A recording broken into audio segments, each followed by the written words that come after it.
All right, ready, Mark? I'm good. Awesome.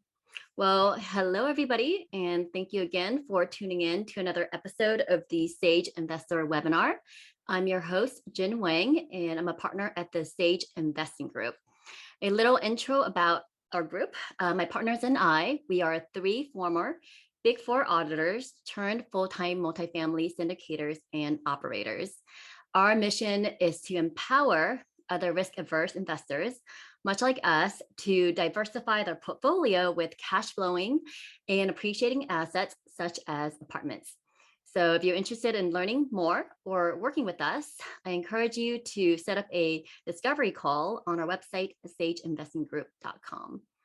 So today we are very excited to welcome our esteemed mentor, Mark Kenney, to the webinar. Before I introduce him, just want to go over the agenda really quickly. So I'll do the guest introduction and then I will conduct the interview with Mark. I'm going to try to pick Mark's brain with the few key questions I have on my mind about multifamily investing and about the market. And then I'm going to open up the floor to audience Q&A.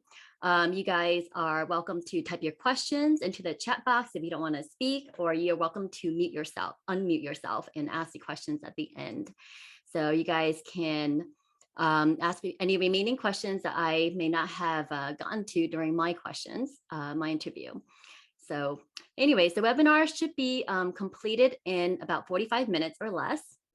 And without further ado, let's get right into it. Oops, I think my screen is going crazy. There we go. Looks okay. It looks okay? Over here. Oh, It it's showing does. green on my side. All right. Anyways, so Mark is the founder and the CEO of Think Multifamily, or TMF.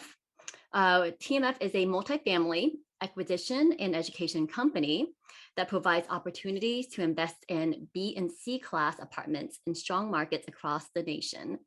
Mark and his wife Tamiel, they started TMF with the mission to use their experience and their strong track record to create a family-oriented approach to multifamily investing. And today they have invested in over 10,000 units themselves. They have helped thousands of passive investors invest in their deals. And they have also mentored hundreds of students to be successful general partners. So I actually met Mark in 2017 in New Orleans, and I got to know him and his group over the course of 2018. And being an auditor, after finally passing my rigorous mentor vetting process, I decided to join his group as a student in early 2019. So I'm really excited for this opportunity today to interview Mark and to take a peek into his brain and to also share this conversation with you all here. So welcome, Mark. Thanks, Jan. Appreciate you having me on today. Yeah, thank you so much for taking the time to join us. So aside from what I've already shared about you, what else would you like our audience to know about you? I guess the other thing would be that, I didn't just build the business myself. I have a wife, her name's Tamiel, and she's a equal partner and does a lot of the things that I don't like to do and I'm not good at. So in any business, whether it's real estate or any other business, having a partner that you can know, like, and trust, and also that has some skill sets different than yours is critical. And fortunately, our skill sets are kind of the opposite, so it works out well for us. That's wonderful. Yeah, we've gotten to know Tamiel over the years, and she is more quiet and definitely doesn't like the stage as much as as you do. But she definitely, very, very, very smart person, and very strategic. So I really love the fact that she is like the brain, and you're the brain too. But she is a big brain behind the business. He So we is. definitely have enjoyed getting to know her. Yeah. You know what? I just realized, guys, I forgot to share my screen earlier. So sorry about that. Oh, well. Anyways, so let's get into these questions. So let's get into it. Some more. I'm wondering, so past during the COVID and now past post COVID, we're a part of your group and we've been getting deals, but it's also been kind of quite challenging, right, for a lot of operators in this space, in this day and time. And so, right now in this environment, we've been dealing with like compressed cap rates, which means that properties are achieving higher valuations than we've seen historically. And we are also competing with a lot more institutional money than ever before because of how great multifamily did during COVID. I know a lot of institutional money is flooding into this market, making it very competitive, even more so than before. And not to mention now the rising interest rate environment. So in today's super competitive multifamily environment, I know that there are still many transactions happening around us and even including in our group. So as our mentor, you see a lot of deals go through your desk. And one of the questions I want to kind of pick your brain on is, what have you been seeing in terms of like, what is it taking these days to win deals? Yeah, I mean, it's a good question. And, last year, from perspective, we did about 24 deals for 2021. This year, even though you mentioned it is more competitive, which it is, and there's more money flying there and more 1031 money investing where they can typically accept lower returns. We have 12 deals under contract and 4 under accepted LOI already this year. So we're at 16 deals, which is kind of hard to believe, but how does it happen? Doesn't happen by accident, frankly. I think it takes a lot of work. It takes more work now than before to find deals. But once you have a track record, which you guys, started out with no real track record in multifamily, right? You had already been doing real estate with Jack and things like that. But you can see as you started getting more experience in kind of the larger multifamily, which we focus on 100 plus units as a general statement, it's easier to get deals. So reality is the percentage of conversion that we have right now is actually a little higher in a lot of cases. And we've never not closed a deal, done over 90 transactions. And you have to be a good buyer and a good seller. Frankly, if you're a jerk, you're not going to last long in the business. You'll do 1 or 2 transactions and basically be done. So you have to put yourself in position. I don't really ask buyers to do anything that I'm not willing to do myself. And you could argue I could and probably get away with it, but I don't. So whatever's fair for what I think is fair for me is fair for them. So you're not a pushover, but you need to be fair. You need to have good attitude about it. You can't be, flying off the handle, losing your temper on things that happen, because things will happen at every single deal. But it's really the repetitive, transactions. Like, in Atlanta, we've done, I don't even know, 16 deals or so with, in particular, almost one group down there, a brokerage firm, and we also use them to sell our deals, which is something else you should be doing. If they performed when you bought it, you should use them to sell. And if you don't, you're gonna have people ticked off at you, brokers. That's something else people don't realize, but you will. So, and then also with, we're not always the highest priced on deals, but you have to still be very competitive in this market. And if your ability to close is higher or more probable than somebody else, there's a good chance you're going to get it if you're close enough on price, even if you're not the highest. So those are kind of some of the things. And as far as getting deals, it's changed pretty drastically, I would say, even last quarter of 2021 and his first quarter so far, 2022. We were doing a lot of like early access agreements without going into a lot of details, but we would get a full look at the property before we signed the contract and before we put our earnest money down. What we've seen since last year and now this year is that almost every deal out there that we're bidding on, we have to put hard money down day one, which just means if you sign a contract, typically 3 days after you sign the contract, you have to have your money into title, and that money becomes hard, which means if you as a buyer walk away, with a few exceptions, but in general, you walk away, you're going to lose that money. And you're not talking 20,000, 50,000, usually going to be minimum $150,000 up to $500,000. And there was a deal in a pretty hot market, $60 million deal. And the broker thought somebody would put between 4 and 5 million hard day one, which means they're out that money if they walk away. So we're seeing kind of a disproportionate amount of earnest money required, and we're seeing that it has to be a portion of it or all of it has to be hard day one. And you're talking some of these properties are 60s, 70s, 80s properties, and you're having to put that money up day one. So you have to go into it making sure you did as much homework you possibly could before you do that.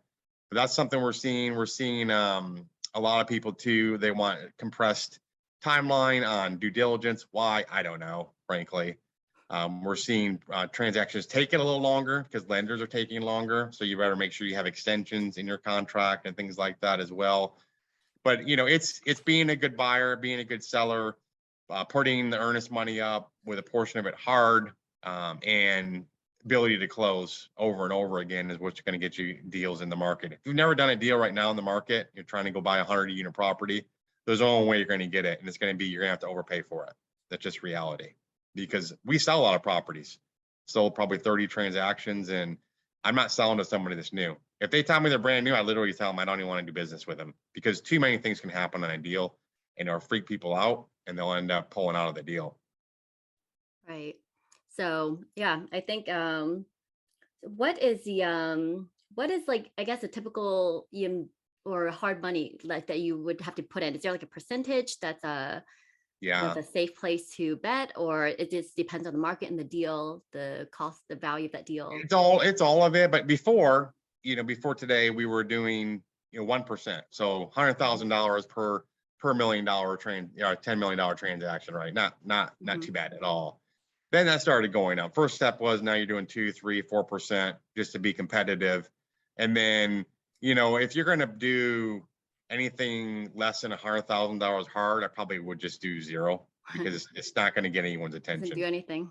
It doesn't. 150 seems to be pretty standard. It's not really a percentage. It's really based on the seller, and then also based on the market, how competitive it's going to be. Hmm. But it's not uncommon to be 250 to $500,000 hard day one, even on like a $10 million transaction. Hmm. Okay. Wow. So have you been in a deal where somebody had money go hard day one, but then during the due diligence, or yeah, during the due diligence period, they discover something and decided to back out and lose that money? I personally have not under under Hmm. a think deal. I do know people where it's happened before. Hmm. Like I know them personally where it's happened. Right. Yeah, it must suck. Yeah, no, for sure, But for I think sure. that's part of the risk as general partners that you take on, It being in this is. space. You Right. gotta, yeah, you gotta have some balls, right, to play this Exactly game. right. Exactly right. I mean, one of the brokers just told someone in the group, if you're not going to, play with it's a kind of a male dominated industry. It really is. You're not going to play with the big boys, then don't waste my time, is what the broker told them. Yeah. So, yeah. Well, so how do some of these winning tactics that you mentioned, how do they impact investors at the end of the day? Should investors, Very, very little. The mhm, things I'm talking about getting deals would impact them very little, meaning we're not asking investors to put any money up for anything, right? We could be out. I mean, been cases where you're out, over $1 million before you close a deal. I mean, in excess of that. And the limited partners or investors really have nothing at stake yet. If the deal doesn't close, they get their money back. Legally, they get their money back. So very little impact. Now, as far as the competitiveness of the deals in the market today, I think that investors probably need to start looking at, kind of a little bit lower return expectations, including myself, mhm, because we've had deals, we've been buying for a long time. We've had deals where the returns are ridiculously high, and people are like, oh, I want another deal like that. It's like, well, of course we all do. We didn't go into it necessarily projecting that was going to happen. So they kind of get the, spoiled, if you want to say, returns. And I've been, recipient of that as well. But I do think people need to start realizing that, what are you comparing it against? I mean, in the bank, I mean, nothing. Stock market, which is, a roller coaster and, crazy in my mind, makes no sense. So what are you comparing the returns to? I do think people are buying a little bit more now for, which you may speak about, the inflationary hedge with real estate. Multifamily is, considered number one commercial real estate hedge from an asset class standpoint. So that's good. And people are looking at it from a standpoint of, well, I'm actually looking at it more from an appreciation standpoint, more so than ever. Cash flow, yes, is nice, but people have been buying in California, and we all scratch our heads why, because two negative things there. One, can't really evict very easily, which is a major negative. But two, it's like they're buying at 2 and 3 caps, and we're like, how are they doing that? Why are they doing that? They're banking on the appreciation, and you're seeing new cities pop up over the last several years, Dallas being one of them, Miami, lots of parts in Florida, actually, Phoenix, where people are buying at those same cap rates they're buying in California because they believe with all the mass exodus of California to Texas and the Northeast to Florida and things like that, they believe that the appreciation is going to be there. And while the cash flow might be a little bit lower, they feel protected because it's an inflationary hedge because, right now rents are far out surpassing inflation.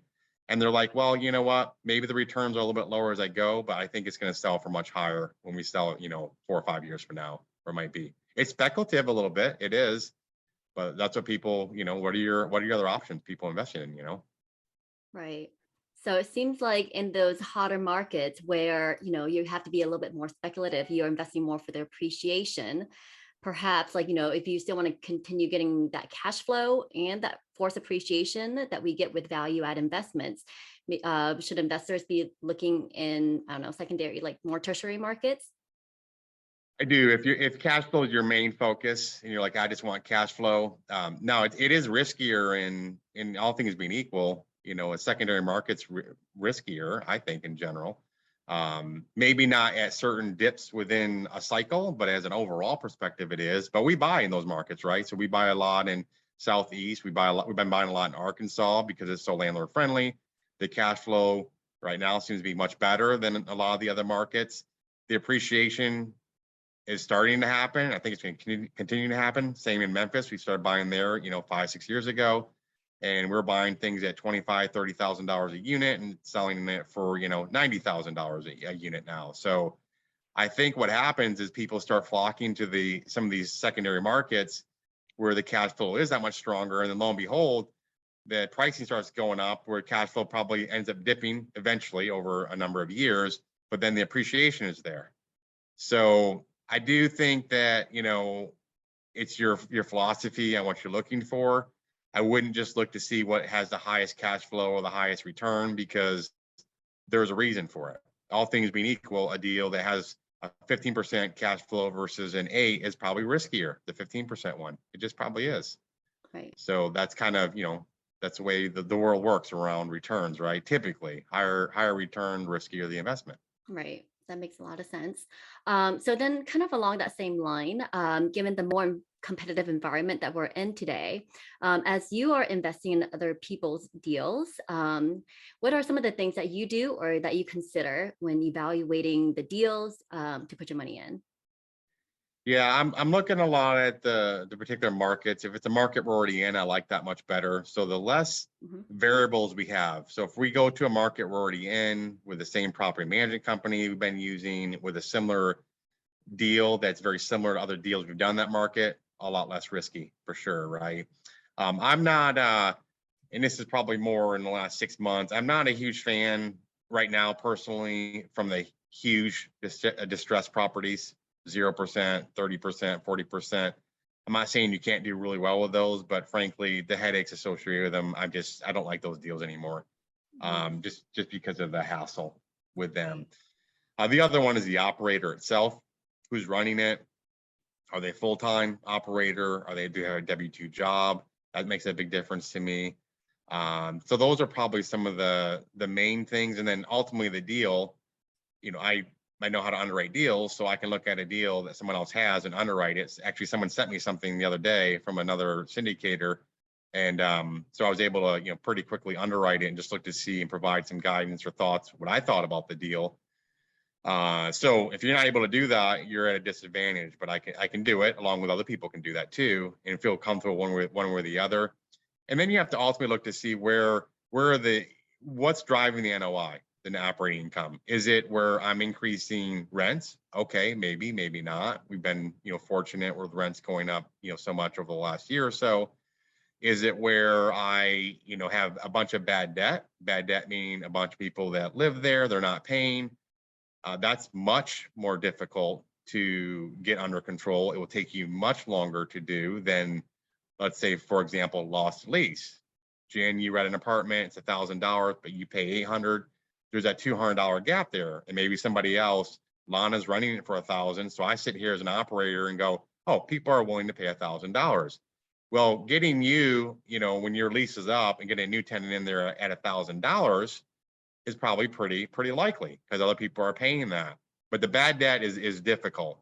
And then other income. If it's other income, like I'm charging for pet fees and things like that, valet trash, those all make sense. If it's where I'm going to do all those things, plus I'm doing solar, plus I'm going to implement, internet, plus I'm doing X, Y, Z, and all those things have to work in order for the deal to work. That's much more challenging versus, hey, the water is $100 a month per unit. And in this area, it should be $55. Well, you could probably do a water conservation. The advantage of that, it's a pretty well-known savings you're going to get, and it's usually done within 2 to 3 weeks. So, you're running more efficiently right away. So those things are much more known. So the more known things you can have, the better off you are. And then, those are kind of some of the things you want to be careful of. Where's the income increase coming from and where the expense reduction is coming from? If someone says, I'm going to go in and I'm going to decrease the property taxes, well, good luck. Probably not. Or I'm going to go to Texas and I'm going to pay $300 a unit, which we paid years ago for insurance, and now it's $650 a unit. Good luck. Those are things you're not going to be able to change. So you can only focus on the things that you actually have control over.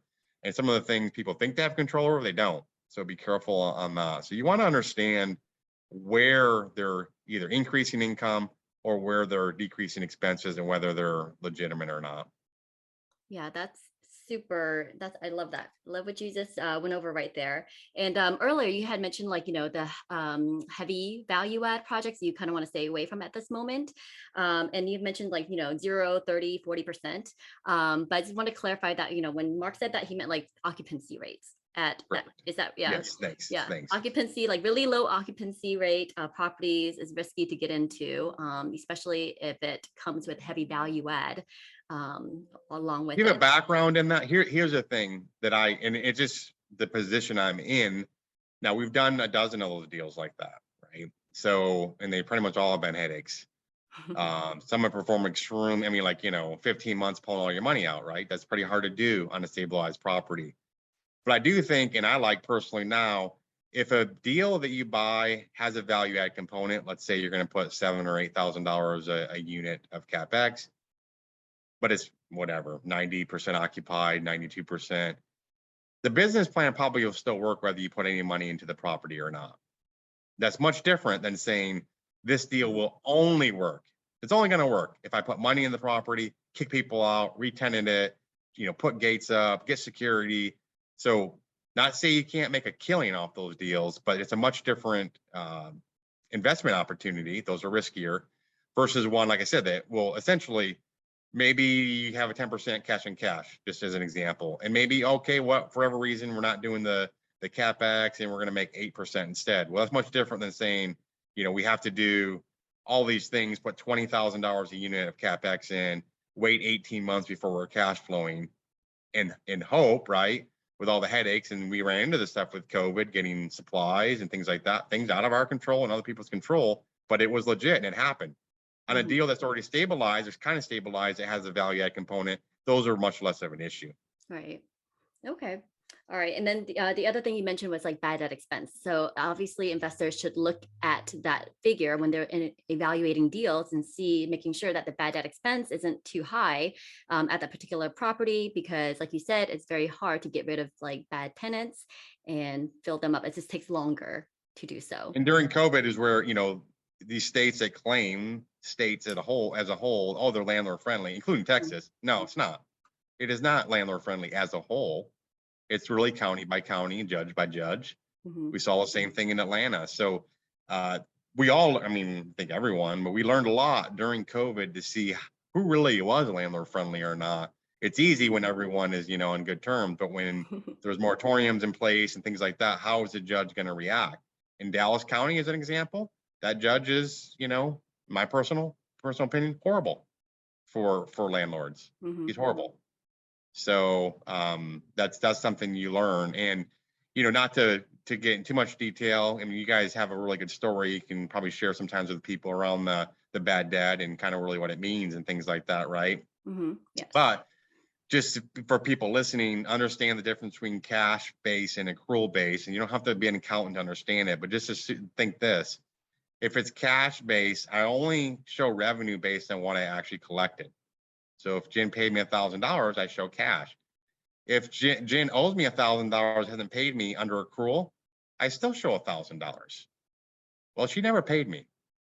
So there's a major difference. You're talking hundreds of thousands and millions and tens of millions of dollars difference in valuation, no exaggeration, just by one word on your trailing 12, which is your profit and loss, accrual versus cash at the top. And you will see drastic differences in what a property is worth based on that, and cash basis versus accrual. So Yep. be aware Yeah, of that. very true. Yeah, we actually have a webinar on that.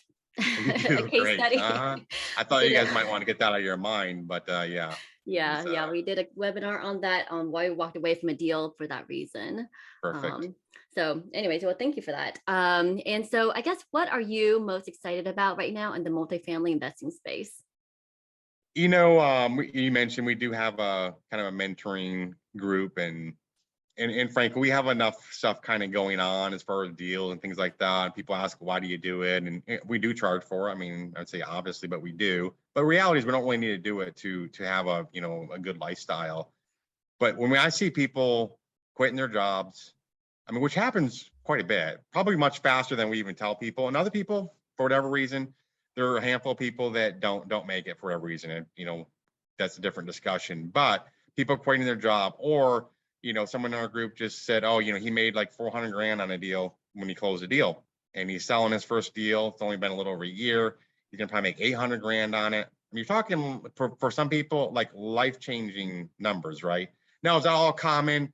No, probably not. But there are a lot of examples of that, like, going on, where people have been able to quit their job and or retire one of the two spouses, and spend more time with family and get on a path to where, you know what? Like, I don't ask anybody if I want to go anywhere. I mean, other than my wife. I mean, you have to ask her, but I don't get permission. I had an IT business, and it was like, I was on 24 hours a day with people all over the world.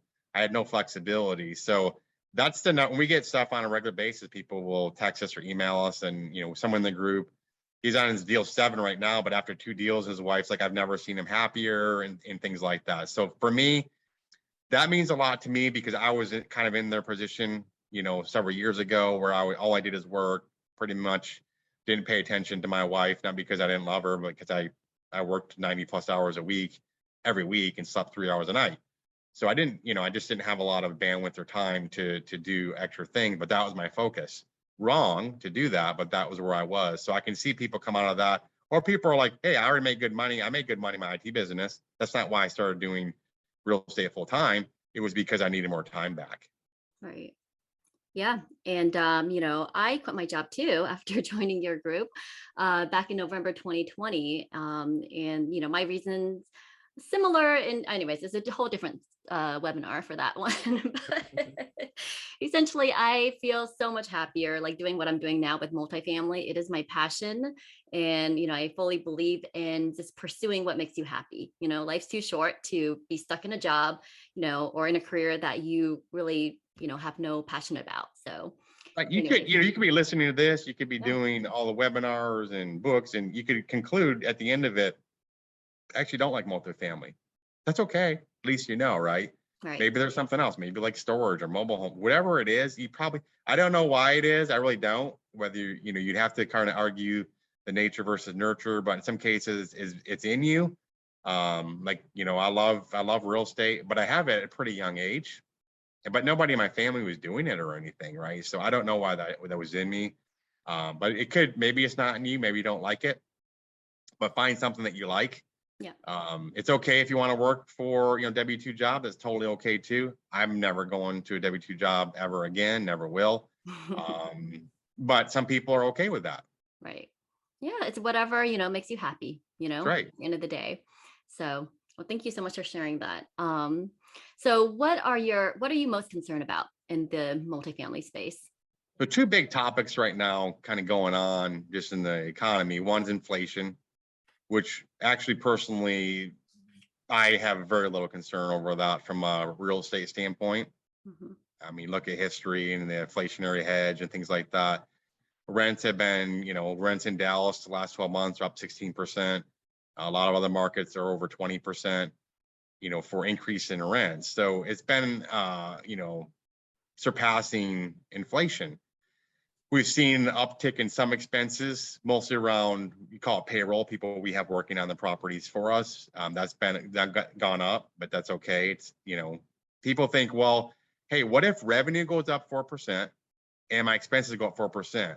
People in their mind think I made zero. Both go up 4%. Well, not to confuse you, but because usually expenses are only half of your revenue. So even if they both went up the same amount, revenue only went up 4%, expenses went up 4%, you're still only paying the 4% and a half, right, for expenses. So your net operating income is still increasing and you're still adding value to the property. So that's in inflation. Now, from a personal standpoint, do I get frustrated when I go buy things? I filled up our SUV. It was over $100 the other day in Dallas. A little frustrating to me. First time ever in my entire life, and where it's been over $100 to fill up. How much is it per gallon there? Dude, I don't even know. I really don't. I probably should know. I'm one of those guys that if I was a politician, to be like, "Oh, you're so out of reality. Like, how much is a gallon of milk?" I'm like, I have no idea. Because it's not going to make me buy it or not, right? But I don't know. You think I would know? I drive by a gas station all the time, but either way, I think our tank's probably 25 gallons, and it was probably 24 left. Oh gosh, the other one is math. I was exactly. about to pull out my calculator and calculate, but then you have 24 gallons left. I'm not going to deal with that. The other one is interest rates. Yeah. Okay, hot topic for sure, no question about it. Rates, a lot of the rates are already factored into the market, including the stock market, right? They figured interest rates, and some people would argue that the Fed increase in the rates last week was actually half of what they thought they're going to increase. And they said, oh, we're going to do, whatever, 11 hikes this year. Now, does that mean it's going to go up, 5%? No, probably not. They can say whatever they want, but the reality is that world events will have an impact. I think the Russia stuff had an impact to how much the Fed was willing to increase rates. And they're so low right now to at some point, they're going to increase them. And then there might be like, oh, well, you know what? We increase them too much. So now we have to correct. Stock market's crashing. So we're going to lower rates again. It doesn't matter what they do. It only ever fixes half the problem. Everything they do, whether they increase or decrease, it fixes half the problem. And that's just the way the economy works. Now, so Fannie and Freddie agency debt already up their rates, and Freddie just upped them again, or claiming they're going to up them again, again right now. Bridge debt, which a lot of people are been doing for years, they starting to tick up a little bit too on the rates. Historically, the rates are still low. Now, do I think if the rates go up, they went up 25 basis points, from a Fed perspective, if they go up, 50 basis points, so 0.5 or 0.75, is multifamily gonna, crash? No, not at all. You're gonna see a couple things happen. Initially, people will overreact, like always, and say, well, you know what, I'm not going to pay quite as much for that. And people would say, okay, I won't sell right now. That's your choice if they don't have to sell. But I think what you're going to see happen is, even if rates uptick, which they will, that people will start accepting lower returns, because they know, a lot of people that are educated investors know that they don't have, endless options what they can invest in. For one, for inflationary hedge, two, typically for appreciation, and then the tax benefits associated with multifamily. That's why a lot of people invest in multifamily. We don't pay any federal income tax. We haven't since 2015. Just the way the depreciation works on things like that. But that probably rates is, if I looked at the overall perspective and all the different aspects that we deal with in multifamily, is probably my biggest concern for buying or refinancing potentially. So we do expect rates to go up. We use a higher interest rate on the exit. We're selling a lot of properties this year. We continue to sell. There has been no blip, and the competition is as strong as ever. People are getting in bidding wars, paying hundreds of thousands and several million above what anybody thought someone was going to pay for it. And there is a lot of 1031 money right now coming out of the coming into the market. So basically out of deals and into new deals. So that's probably my number one concern. And people think, what do you think is going to happen? Well, reality is, people that supposedly are really smart and make a bunch of money just to predict things are wrong much, more often than they're right. They just are. When COVID happened, go back and listen and look at all the reports from all these experts. Cap rates are going to 8%. You know what happened during COVID? Cap rates decreased, which means pricing went up. Competition went up. So they're wrong all the time. But I would say out of everything going on, interest rate's probably the bigger one. Like if you have a deal right now, let's say you have a rate and then you don't close for 60 days or 90 days and the rate upticks, because sometimes it will overcorrect. So in 18, or whatever it was, I think it was November 18, if I remember, there were a lot of people under contract on deals when rates ticked up like 1.5% or whatever it was. They actually had to back out of deals during that time because the deal just didn't work anymore. So it's an overreaction. So be patient. Don't necessarily just do things for sake of doing it. Be conservative as much as you can. You can be as conservative as you can, do all your homework and still have problems on the deal. It's reality. But be smart about what you're trying to do on the rates and things like that. But reality is nobody knows rates going to be 3 years from now, let alone, 3 weeks from now. I don't know. All right. Well, along the line of concerns, the war in Ukraine, what kind of impact have you seen from the war on multifamily in terms of maybe expenses, operating expenses, admin expenses? This is a question that Wagner has. Right. None yet. And we've seen big impacts in the stock market, for sure. But from a multifamily perspective, really none yet. It would take, and if we're going to have, additional supply issues, things like that, which, are already have issues, it'll take time for that. But there's no impact right now that we've experienced whatsoever. People are still paying rent. We're not paying more for payroll than we were, 3 weeks ago. Nothing, really no impact. Now, can it have an impact? Well, it can. In some cases, it probably had a little bit of positive impact, not to be, war is horrible, but from the rate increase. The rate increase from most people think was lower by the Fed because of the war going on. So that was probably almost a positive. And they had already, most people had already put into their models and things like that, the experts for what things are doing, assuming the Fed was going to probably go 50 basis points, they only went 25 basis points. All right. Thank you so much for all the insight, Mark. I have more questions, but you know what? For the sake of time, I'm going to open up the floor to our audience and see if you guys have any questions that you want to ask Mark while he's here with us. If you don't, then I'll continue with my questions. Lynn. Okay, Lynn said, do you have any mistake stories that you can share with us? What are the key takeaways and advice from that incident?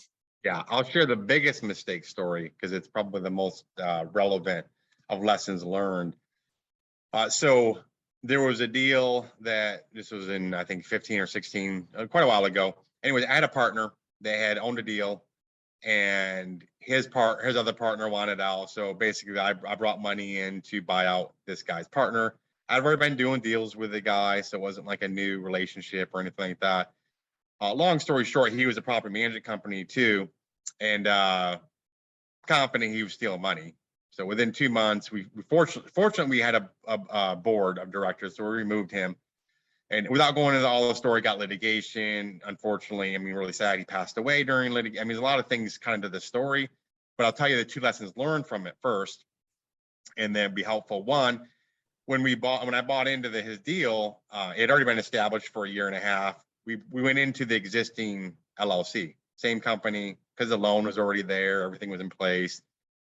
Well, after he was removed, we're convinced he was in collusion with some vendors, and we had invoices showing up. Hundreds of invoices, not like 2 or 3, hundreds of invoices from like 1 year before I even got involved in the deal, all following liens and things like that against the LLC. So lesson number 1, don't do that. People ask me on a regular basis, oh, you can save taxes by doing that. Well, I only did it once and I'll never do it again. But I would say, create a new LLC for each property, which we do. This was kind of an exception. But if we had done that, these liens would have been kind of a non-issue for us. So how could I tell when one company sent us, 700 invoices, they painted something, 12 months ago, how would we possibly dispute that? We can't. The other one is, it's not necessarily a bad thing, but I don't really like the idea of having a general partner be the property manager. Some people would argue, well, hey, it's better because then they have an interest in making the property perform. I get that argument, but I don't really like it because reality is they're too close to everything. And if they want to if they're in a better position, if you want to say, to try to cook the books, which is what he did, than probably anybody else. So those are two things that, I would say that you should never, not do that as far as the PM, but I would say the LLC thing, be really, really careful. If you're ever going to do the LLC thing like that, you better make sure that money is held at closing in escrow or whatever, $500,000, whatever, for X number of months to the time and period where liens can no longer be filed. So. Great. Thank you. Does anybody else have any questions? You can unmute yourself if you want to ask anything.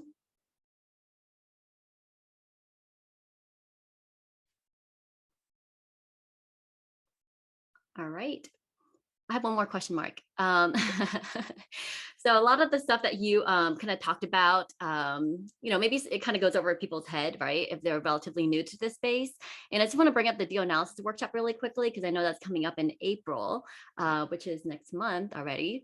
Can you just tell us a little bit more about that? Like, who usually attends it? What do they kind of get out of it? And anything that you guys are doing differently this year?